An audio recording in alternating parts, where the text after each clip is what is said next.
Hello, everybody. Welcome to the Stephen Howson channel, where you watch videos by me, Stephen Howson, and a pissed eagle. Yeah, that's me, apparently. Caw. It's better than Jesus. Yeah, well, it's similar. Did Jesus have a man bun? Or do you reckon he was more of a let it hang down kind of guy? He let it hang, didn't he? Did he even have long hair? We have no fucking clue, no do we? idea. Manchester United have beaten Chelsea 2-1, as I fucking said. Could you do a tweet on my account, please? Thank you. I'm happy with that. Yeah, me too. I don't care about the quality or this or that. I mean, not that there weren't any good qualities, but winning at Stamford Bridge has been so difficult and so rare over the years. Do you know what my favourite bit was? Rashford's goal? Nope. What? It wasn't Rashford's penalty on the back end of us missing a penalty. Him missing a penalty. Yeah. It wasn't Rashford's free kick, which he absolutely twatted One into of the the best joint. I've ever seen. Absolutely mint. That ball is concussed. Yeah. You see how it flew in the air? All over Don't the have a place. fucking Scooby-Doo. What's going on? No. It was none of them things. Do you know what it was? I'll tell you what it was. Go on. It was the fact that Ole Gunnar Solskjaer made substitutions and changed the formation in-game, which then forced us to go and attack and win that motherfucking game. Yeah, and immediately countered. Chelsea just scored. They should be putting the pressure on. They'd had a lot of the ball leading up to their goal. They scored. Solskjaer made those changes, and we immediately put the pressure back on them. Stupendous in game management from Ole Gunnar Solskjaer. Yeah, it was. It was really good. Quite stupendous. It's quite enjoyable. Yeah, it was. Really enjoyable. Yeah, I fucking love that shit. It was absolutely mint. Yeah. Brian Kevill says, Ethan Lairdsley, get him in that team. Howson's at the wheel. Soon, brother.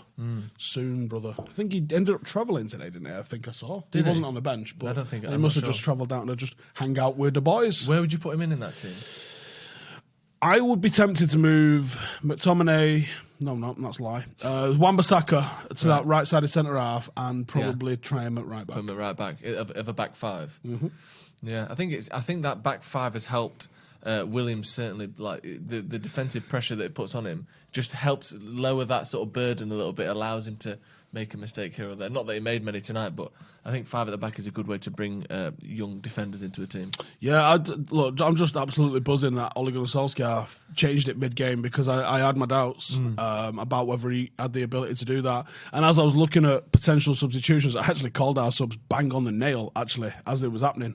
But I did think prior to that, it's going to bring fucking Juan Mata on here to try and change the game. And that like kind of game, didn't it? That didn't inspire me in any way, shape or form. I don't know what's going on with Gomez. Ethan Galbraith scored an absolute fucking rocket of a goal last night, which was a belter. As the under-21s progress again in the leasing.com trophy where Greenwood played. I saw a lot of complaining tonight that Greenwood didn't feature. I think they probably thought he wasn't going to get 90 minutes, so it's probably best for him to get 90 minutes yesterday. It'll come. Brandon's just texted me, actually. What did he just put? You've seen the reaction from him doing this as his goal went in. So I sent him the video. Went, do you want to fucking talk me through this reaction? He's just put, it was a bit mad. It was very mad. Martial couldn't believe it. Williams couldn't believe it. Random Free says, you said I don't move players from their specialist positions, though. Yeah, that's true, but Wan-Bissaka is not necessarily a specialist right back because he's only played there about 18 months. He was a winger prior to that. I think you can still move him around. He's still young enough to do that as well. The right centre back of a back three is very different to the centre back in a back two as well. There's much more running, much more wide tracking that you do as a full back anyway. Yeah, someone in the comments there, Lingard struggling still. Lingard was miles away from the pace, I thought, tonight. McTominay, who the fucking hell's that kid? Who is he? Where's he come from? I don't know. That player I did never see in the academy. No. He was beige as a motherfucker, weird, hence the McMayonnaise name. It's slightly abusive, if anything. Yeah, it's weird. Joe's not working. I might as well shut the fuck up for a bit, then we'll change your mic for you. This happened last time, wasn't it? This did happen last time. I think it's the distance that they have to go. It's a bit of a nightmare, that, actually. What a pain in the dick that is.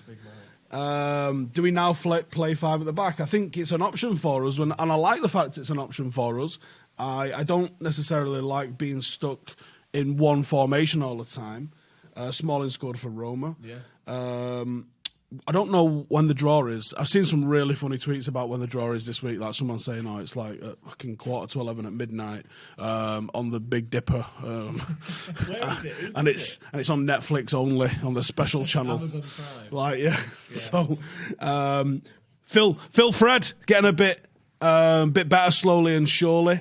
McTominay improves every single game. Yeah. Dan James, one of the best bits of transfers post business. That's transfer business post Fergie. Just give us a quick mic check, 1, 2. Hello, 1, 2. Are we on? That look like it's working, lads? Feels like it's working, doesn't it? Super. Tommy was roaring players towards the end. We changed a few things tonight. We changed the fact that this team can concede and actually go on and win a game. It was almost like it felt like we're saying seeing the same formula as we saw against Arsenal, as we saw against Liverpool. We score first, look good, and just allow pressure, concede a goal, and then we're sort of hanging on to it toward the end of the game. And that's, again, going back to your point of how important it was that Solskjaer could make changes like he did. We stopped that pressure immediately from building and put ourselves back on the front foot, which again in the end led to that goal from Rashford. It was really good to see. Good that it wasn't just, again, a carbon copy of what we've seen against the other big teams in recent weeks. Yeah, I thought that was very pleasing. Like I've said a couple of times, the in-game management and changing it. I don't really give a flying fuck that it's the League Cup. I really don't. No. Like, you take a win against Chelsea, like the Scousers, wherever it comes, not quite on the same sort of level, but like you definitely take a win against Chelsea because they don't come often. Especially at Stamford Bridge. Like we've won there so few times in the last 10 years. I think any sort of result is excellent. McTerminator. Oh, that's nice. I like that. That sounds good. Also, as well, Chelsea have been on an excellent run of form. It's not like this is the shit Chelsea of, between managers. They've won 7 in a row leading up to this game. Yeah, they have. Yeah, I know they made a few changes, but that's a hard team to beat. Yeah, this is the thing about Chelsea, that they've done that playing predominantly smaller teams. Now, that I don't necessarily see as a massive criticism, because you can actually do bits by only beating the smaller teams. Yeah. There's enough points to be gained by doing. There's fucking 15 smaller teams than you would usually, at our level, in a league. So that's, I wish we could fucking do that. It's the smaller ones we fuck about. How difficult it is to beat those smaller teams.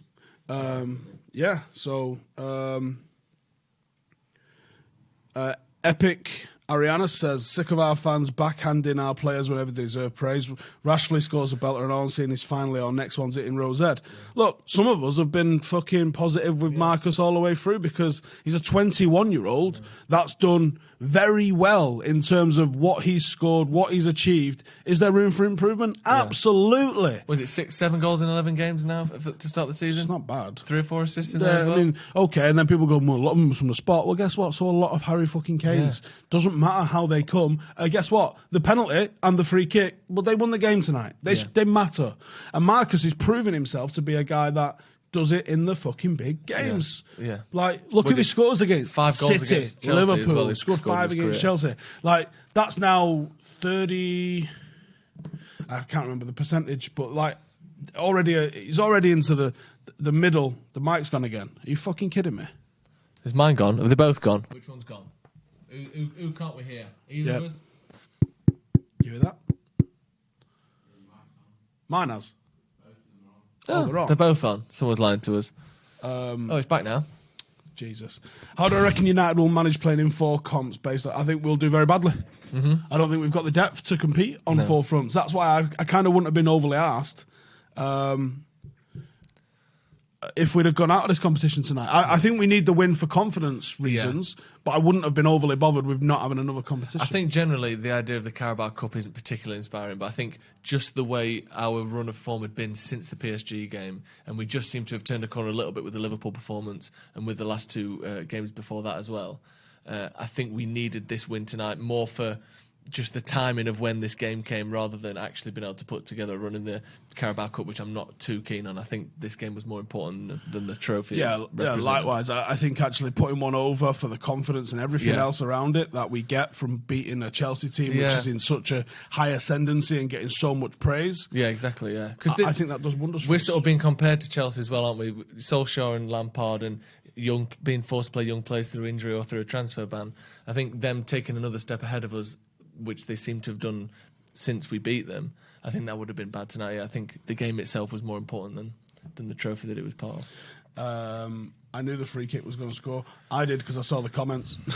That's the one problem with watch-alongs, isn't it? You almost need to do them at the ground so that no one can have seen the amount of times we see like goal, and we just sort of lower the laptop screen.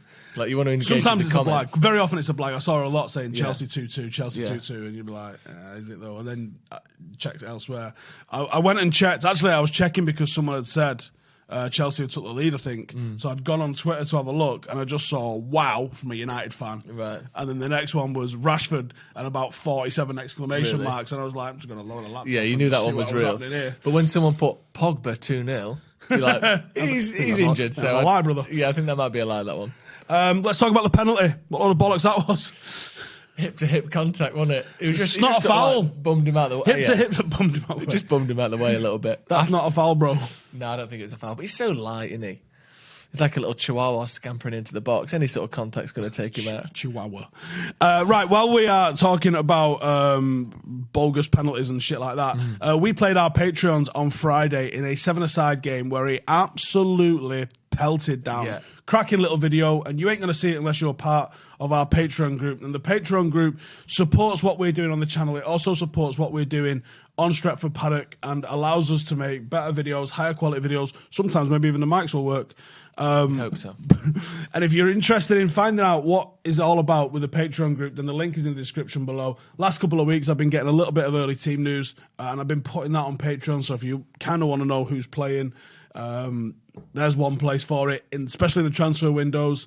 The Patreon group was told that Wan-Bissaka was a United target back in March. And they also got the early news about Maguire as well. So if you do fancy having a bit of a check out about what's going to happen in terms of the transfer market, I don't get it every week at like 4 o'clock on a Tuesday. I can't guarantee that it always comes. Yeah. But when I get it, it goes on a Patreon group before I put it out publicly and that as well. So if you're interested in that sort of stuff, there's a massive big chat group that's in there as well with a couple of maniacs. But if you're into that sort of stuff, then have at it. There's a link in the description. Have a read up for yourself. See if you think it's worth it. It's like £4 a month. It's £1 a week. Just think of it as buying as a pint for all the content that you get out here free. It's not going to affect any of the content that comes free, but there is a lot of extra content that you get if you are a member of the Patreon group. A couple of the Patrons in the comments now just saying Patreon is top. And if you are a member of the Patreon group, again, thank you very much. And I'm going to head over to their comments right now because one of the things that they get is priority on the review questions. So Luke says, how good was McTominay tonight? Real mature performance. Too early to say we've turned a corner. Yeah, I think it would be too early for us to say it. Yeah, talking about McTominay, as we said, he's just matured. Like, every single game he plays, he looks like he's sort of learned from things and got better. The way he controls the ball, the way he sort of introduced this sort of bringing the ball out to his game, which he didn't have last season. I didn't see him winning the ball, taking it past a man and travelling. Winning the ball really high up as well. I like that. His pressing's really good. And as we saw pre-season, it seems to be the smaller, more agile players that are good at pressing, but he's big. He and makes he's no sense. He's really good at it. It must just be the way he reads the game, which is something that's hard to give someone credit for until you've seen him play a lot, but it seems like he's got that. When we managed to get into the Wacker and we watched training, there was 3 players that stood out to us. One was Lingard. Yeah. Maybe not. Funnily enough. One was Angel Gomez, and the other one, which really shocked me, was how good McTominay was that close up in training, how composed, how good his touch was. He's got an excellent touch. And that's really shone through a lot this season, I think. Yeah. Travis says Ronaldo who, and a little emoji there of Marcus. Did you see Victor Lindelof's tweet? Yeah. Excellent, wasn't it? That's fantastic. Just summed it up perfectly. Fantastic social media in that. Definitely it wasn't him that did that. Certainly not. Jay says, when is Brandon getting a captaincy? Well, he was under 18's captain. Maybe it's something in his future. He's got the mentality for it. I just don't think he's like a that he's 19-year-old. a bit of an arse. Yeah. Like the way he just chucked Hudson-Odoi over the advertising hold. It's like, it wasn't nasty, it wasn't a yellow card, but it's just like, get off me. Yeah, perfect. Listen, we've argued about this. He says he didn't. I fucking saw it. I know he did. There was a game against City in the under 18s. He's captain. The referee is fucking this close to him, and he punched the kid in the back of the head.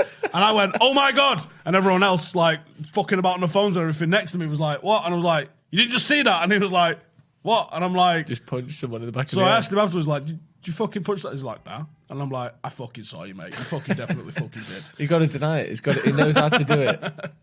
How good was Brandon tonight? And should he be our starting left back? For me, I've said this for weeks now. Like, what is fucking Young doing better than him? What can even Luke Shaw do better than him? I really think it's a limited amount of things, and if anything. Yeah, I mean, actually trying to think what Young does better than him, I really don't think anything. He's slower than him. He doesn't read the ball as well. He's not as good going forward anymore. His decision making's not as good. Yeah, I think the only thing he has is he's played more games. He's more of a known quantity. Mo Wada, I laughed when you said Williams over Shaw. I'm not laughing anymore. Yeah. A lot of you did. A lot of people was calling me a fucking idiot when I said it, but like I really think he's fucking better than him. Yeah. He's been really excellent. No, and Scott McTominay's shown me up because I thought he was a bit fucking basic, but every single fucking game he's stepping it up, and I fucking love to see it. Brandon Williams is the next Steve Irwin. It's Dennis, mate. It's Dennis. Yeah. Dennis. Unless you want to see Brandon Williams like wrestling a crocodile at some point. Whoa, fucking get him, Mike! Ryan says, who scored the better free kick, Rashford or Ronaldo? Oh, I still think it's Ronaldo, you know. Rashford's fucking wobbled, but that one of Ronaldo against there's just more power on it, wasn't there? Outrageous. Yeah, and it was right in there. Ali says, are we back? That is again. Settle. Let's beat those absolute daddies of Bournemouth. and then we'll say we struggle against Bournemouth, don't we? We fucking do, yeah. Yeah. Actually, you look at the results, not really. No. But yeah. Let's just say we do. Last season. Let's see what was it last season? Here, then. And Love got turned around by Madders and Marcus Rashford texting each other, or WhatsApp, Instagram. Fucking kids need technology. Instagramming each other. Madders has replied, nah, that free kick, and he's put, nah, watching you, mate. All right, get a fucking room. Jeez. Text me. Ryan, is Brandon our new first choice left back? Another good performance against tough opponents and experienced guys as well. Hudson-Odoi, highly rated youngster coming through. And obviously Pedro coming fucking give him another tough time. Dealt with. Yeah, both ends of the spectrum. That kind of older, more wily character in Pedro didn't manage to do him. Hudson-Odoi. Next comment saying the same thing. Is he taking over the left back position? He's got to be. Why not? The only reason I think maybe he wouldn't play him every game is just because he's just come into the team. Can he handle it physically? But in terms of what we've seen of him quality-wise, there's no reason that he shouldn't be starting. Certainly ahead of Young.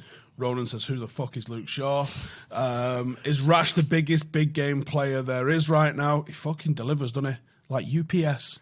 Yeah. Trashford, because he hit top bins, and how good is it to see Ollie make subs that made a difference today? For me, Jabir, that was the biggest thing. Are we seeing us get the rub of the green? Because, as you know, on expected goals, we're underperforming, and now we're performing to our ability. I think we had the highest expected goals of anyone against Norwich, of anyone in the Premier League this weekend. Yeah, well, 2 penalties really boost that up, obviously, but it's just... You sure Leicester didn't? It was more than Leicester's. Correct me if I'm wrong, I think United had a higher expected goals than Leicester did. I know Leicester only had about 4 or 5. No, it was not 9. I think it's true. I think it is true. Well, someone said it was true anyway. I read that it was true. H. Hath says 21 incoming. No. Yeah. Unless you've got really strong binoculars. Can I confirm again that Marcus Rojo has 100 hammers in the boot of his car? In the boot of his orange Rolls Royce, that is. Oh, did you see him rolling up in that? Right. Day? Anybody that is mad at Marcus Rojo having an orange Rolls Royce doesn't have an orange Rolls Royce. Yeah. I'll put that to you. That's all you need. You get one. If you can get your hands on one of them, you get your hands on one of them, don't you? Probably, yeah. And especially if you're him. That's his whole thing. He's a nutter. Yeah. He's like, not what am I fake. going to do? Drive a fucking Mondeo? Yeah, he's not messing about. He's the sort of bloke who buys a bright orange Rolls Royce. Is 3-5-2 the way to go? It relieves pressure off Scott and Fred, which helps. I think it does relieve a lot of the pressure off a midfield. I think it still doesn't quite attack perfectly because I don't think Fred's anywhere near the level of Pogba. No. And a number 10 has to really work in there. Yeah. But I like it as a tool. At the moment, if bringing Pogba back into this system, would you keep Pereira at 10 or Lingard at 10, whoever at 10, and switch Pogba for Fred? Or would you leave it as Fred and McTominay and bring Pogba in at the 10? I don't know. No, I don't know either. No, I don't know. Because before this, you would have said take Fred out because he's not big. But he's got better, and our options at 10 seem quite limited. It's hard to know, isn't it? Clement says, how good does it feel? Feels pretty good. Yeah, nice. Feels pretty good. It's back from a change. Can I explain how Ollie tactically changed the game after we conceded, apart from formation, which is fairly obvious, before someone in here insults me? That's what the Patreon chat can be like as well. Yeah, because it's fucking brutal at times. Good though. In a nutshell, what happened was, instead of having the narrow 2, which I am a fan of, I am definitely a fan of, in the right areas at the right time, with the right midfielder that's supplying it, what we did, we can go into the 4-2-3-1 is, when you only have those 2... Strikers, you mean, on midfield? Yeah, the 2 strikers. Right. And then you still only have 2 midfielders. Those 2 midfielders are still in the 6 area. Those strikers are pretty isolated and you're looking for them to work in pockets in and behind the defence. When we moved to the 4, the 6s didn't move. No. But then we had 4 players ahead of them. Yeah. And I think that after a period of time of us only having, or them only having 2 strikers to deal with, I think Marcus coming out to the left, a fresh Marshall and a fresh Andreas Pereira, who I've been critical of with his decision-making, he looked spotty dog tonight. So I think those 2 coming in at the right time together, they played some real good, intricate football. Yeah. And I think that just shocked Chelsea. The fact that we had that many people in and around the box. Yeah. And also it allowed James to, just on a sort of one-to-one level, James was way too fast for Alonso, even in the 85th, 90th minute after he's been sprinting all game. It put a lot of pressure on their fullbacks, which Alonso, just as good as he is going forward and is consistent, he couldn't handle that on the counter-attack from the United. No, he couldn't. He was getting in. I mean, the pace of James was absolutely crucifying the guy, wasn't it? And also, we're kind of fortunate to be in a position that we haven't been in a long time, where we've got a back 4 that's actually quite good defensively. So switching from a back 5 to a back 4, we didn't lose a lot in terms of being able to stop Chelsea. No, we didn't. No, and their goal came from a bit of a comedy of errors from predominantly Maguire, but also Rojo didn't get stuck in, and literally all 3 centre-halves had the opportunity to stop that and didn't. No, they should have. Right, here's what's going to happen. I'm going to pause, and you guys are going to like the video. Oof. Right? I'm going to pause while you guys go and like the video. There's 3,000 people watching. I don't want to see a couple of 100 tweets. That's outrageous. You get me over 1,000 tweets, and we'll go and get Cam the Chelsea fan. Likes. Tweets. Did I say tweets? Granddad. We'll go and get. Oh no, sorry. Like, get me 1,000 likes, and I'll go and get Cam, and we'll fucking laugh at him for supporting Chelsea. Okay, pumpkin. That's harsh, isn't it? What did he just say? Not impressed. He's not impressed. There you fucking go. Matt says, was I impressed with the tenacity of the press, considering it was a midweek game? Early doors, the press looked good, and then I think it improved once we put the 2 subs on at the end. But I think in that middle period of the game, the spell between us scoring and them scoring, we didn't look great. Did we? I think we took our foot off the gas. Or probably more likely, which people never give enough credit for, Chelsea are a good team. They got a foothold in the game. Yeah, exactly. Yeah, you always assume that teams don't want to just sit back and soak up loads of pressure and concede goals. It's just it spurs on the opposition often when you concede a goal. That it's 50-50 almost. Babe said Scott and Brandon just keep getting better and better, don't they? If McSauce had the extra killer pass instinct, he'd be out of this world. Correct. It's the big thing that this team is currently missing. Maguire keeps trying, to his credit, but he's hitting it from 70 yards away. Can we make it 4 out of 4 at Bournemouth? They seem to be playing football, which is great for us. I do think we can beat Bournemouth as well. They're not necessarily a team that's going to park the bus. I think that they're probably going to struggle to score against us as freely as someone like Chelsea would. So I feel fairly confident for this, which I haven't felt confident going into any of these games. So that's probably a bad thing. How amazing is it the difference a week can make? Fucking great. Like before this week, obviously the Liverpool game felt quite good, but before it was, we haven't won away in so long. We've got no confidence in winning games away. 3 in a row, 3 in a week, and all of a sudden it's like nothing in 6 months. Hang on, lads, this is like when Solskjaer first came in all over again. Obviously not, but it's like it's amazing, isn't it? Just sometimes it can just click like that, though, can't it? Yeah. Christian is. Oh, I'm going to miss Seb there. Do you think Brandon's must start? Yeah, mate. Yeah. Christian, is that the best United free kick since Cristiano Ronaldo days? I'd have to get back to you on that. There's been some decent free kicks, but it's up there. Say, it's up there. Yeah. Why do our defence just turn off all of a sudden? Maguire at fault for the goal. Do we get cocky? The fine margins in these games is one mistake, and we're not perfect, so we will make mistakes, which is why I think we always need to be able to score 2 goals to win a game. Is that what you wanted from Ollie, the tactical switch when we looked struggling? Honestly, I am happier about that than the fucking goal Marcus scored. I really am. Finn Douglas, 3-5-2 formation to use against sides that have more of the ball than us. Why does it work so well? It works so well because you've got an extra man on the back line that you can pass it around to. And teams will press you when you've got the ball. You're trying to play it out from the back with your keeper. But as you get towards the halfway line, they don't really like to press because you can always just fucking send it back to the keeper. And you've got 40 yards in them, and they're not going to chase that every single time. So having 3 at the back as a platform that you can start to probe from, it gives you a bit of stability. Whereas if you've only got Smalling and Lindelof, you're not going to pass it Smalling. No. Or if you are, you're getting it straight back. So you then trigger to chase down Lindelof, and he's your ball player, and then you've got two people sprinting at him when he's about to receive the ball. That weakens your best ball player, and it's just a chain reaction of absolute fucking nightmares happening that you can't get it through the thirds because your only ball-playing defender is getting absolutely targeted. Yeah, the personnel side of things can't be underestimated. The fact that we've got even Rojo is relatively good on the ball, and Maguire and Lindelof, who of course are comfortable on the ball. And Axel, when he comes into the mix, you can't just play three at the back. I don't think you could play it with Smalling, or certainly not Smalling, Jones. If you miss him, Bailly. Jones is actually all right a bit. Bailly's not good. Smalling's not good. Yeah, and this is the difference. We've gone from having your Bailly and your Smalling to having players that are way more comfortable in possession on the ball, and I think that's the good one.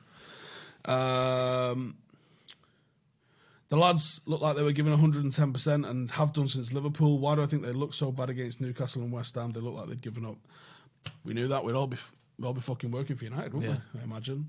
I don't know, and that was the confusing thing. That's why I didn't want to do a review after a Newcastle game, because I just didn't fucking know what the fuck had happened. No. Well, like the way it just switched after the PSG game, it was so brilliant. It was the best it's been since Ferguson had left that period. So good, mate. It was just incredible. I was breaking furniture. Yeah. It was awesome. Snapping chairs. We haven't got enough chairs for the watch-along game. But like the way it just flicked like that, that's not like a confidence thing. That's not... It's just something happened that you can't really quantify or understand, can you? So like you said, it's hard to almost try and have a guess because you just can't know. Fucking know, yeah.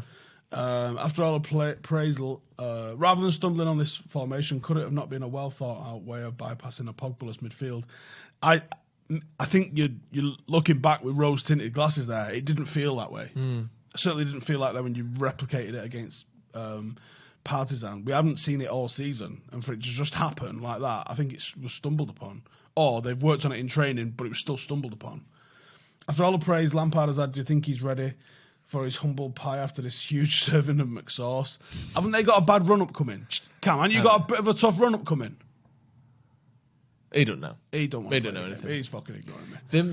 They must have, because of the teams they've played in the last sort of 10 games have been, like I said, relatively low in the table. That can't just continue forever, can it? They must have a pretty tough run coming up. Yeah, I mean, it'd be interesting to see how they do against like City and Liverpool. Yeah. How many more matches do I think Ollie will get lucky in before he starts having good tactics for games? I think that's more on, you're saying that's people's perception of him. He's getting lucky rather than he's actually having good tactics. Who knows? I think you have to put a sustained run together before anyone can say that. Yeah. And unfortunately, we are not in a sustained run yet. No. The only thing that gets rid of that, like I said, is consistent performances and trophies. A. Newson saying what you were saying before, in a 3-5-2, does Fred have enough cover defensively to play Pogba at 10? Probably. I just don't know if that's the best spot for him.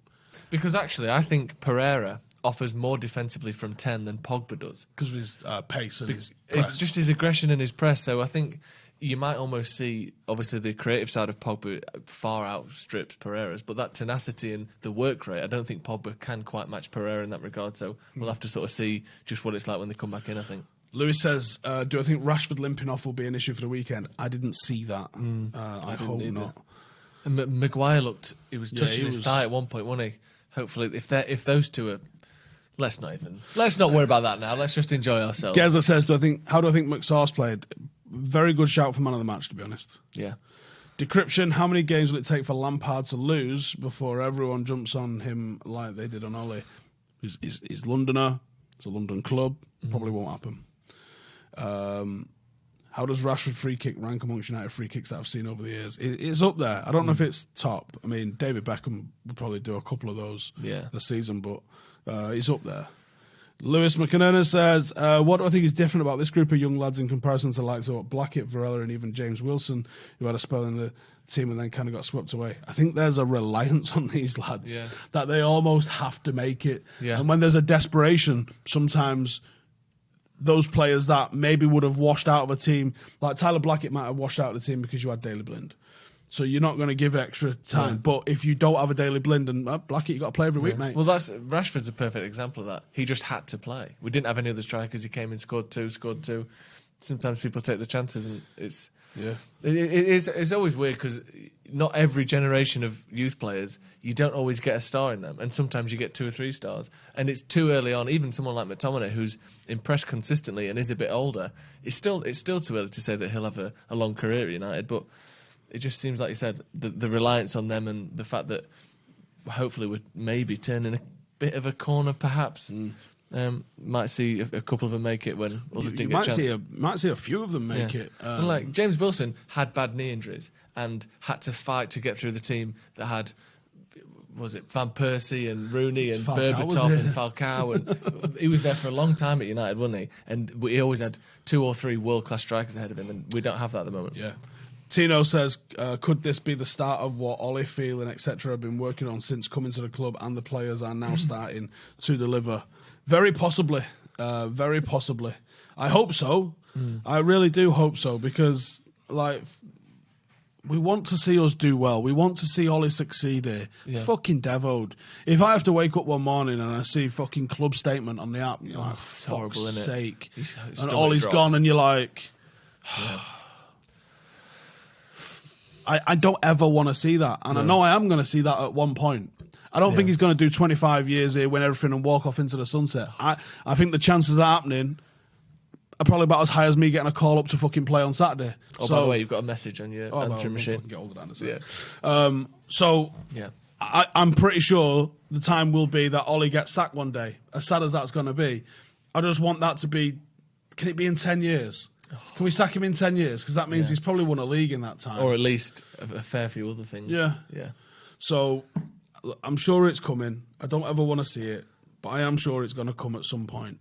As little as I don't want to see it. But look, let's fucking forget about that also, for now. He could be remembered, even if we don't win a lot of trophies with him, if you don't win really any trophies with him, he could be remembered as the man that took this club from ping-ponging around the most successful sort of manager available at the time that had no link to the club, no play style. He could be the one remembered for turning United into a team with a vision that sort of lasts longer than any manager anyway. That could be his legacy, regardless of what he wins, which I think would almost be a success in itself, wouldn't it? Probably would, yeah. And there's probably an element of allowing the City and Liverpool cycles to come to an end. Yeah.